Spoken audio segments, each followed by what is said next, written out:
Happy Tuesday, everyone. It's Holly and I'm here with your Hammers headlines for today. This is run in partnership with Knees Up Mother Brown. So if you haven't already, head over to kumb.com to keep up to date with all the good stuff. So what do we have in store today? Russ pointed out that we've actually been linked with more than 100 players so far this window, which is quite impressive.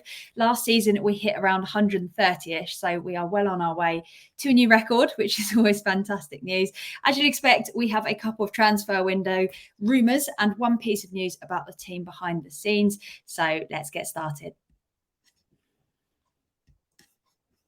First up, Callum Hudson-Odoi looks more likely to leave Chelsea, with Chelsea said to be willing to cancel his contract, paving way for a summer transfer, potentially to West Ham.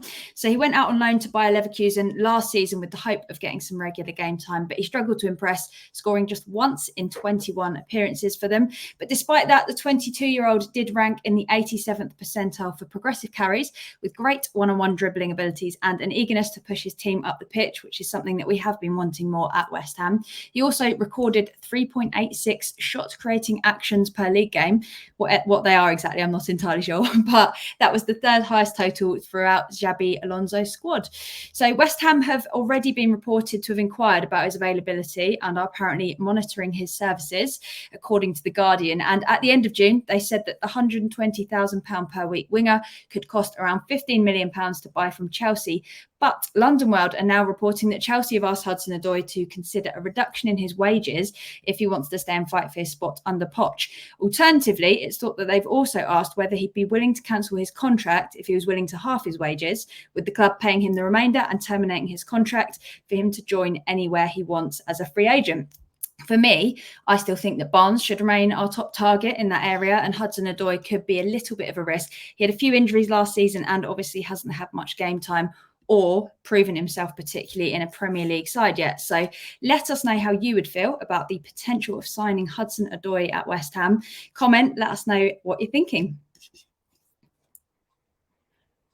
Second up, Fabrizio Romano has dismissed claims that West Ham are on the verge of walking away from the Arsenal deal. He posted a video update on his YouTube channel saying the rumours that circulated today on social media about Arsenal or West Ham walking away from the deal, at the moment, I'm told this is not correct.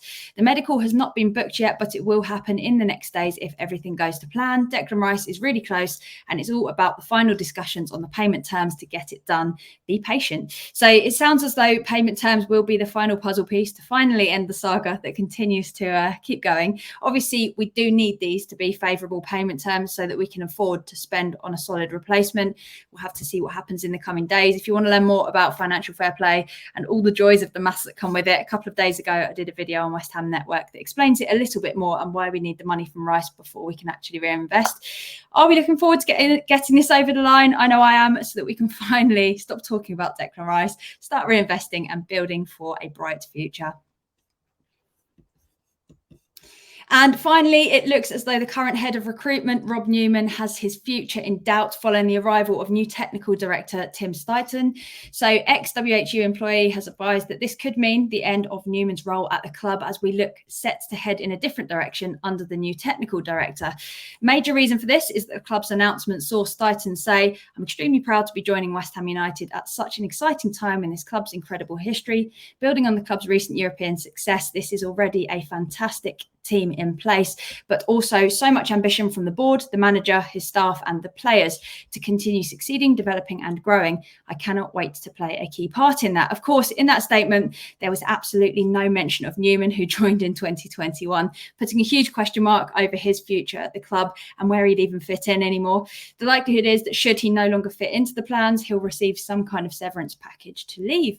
So those are your Hammers headlines for today. If you haven't already, check out Anton's video from this morning about the youth players in the squad.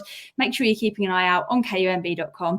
And until next time, come on you Irons. Have a good one.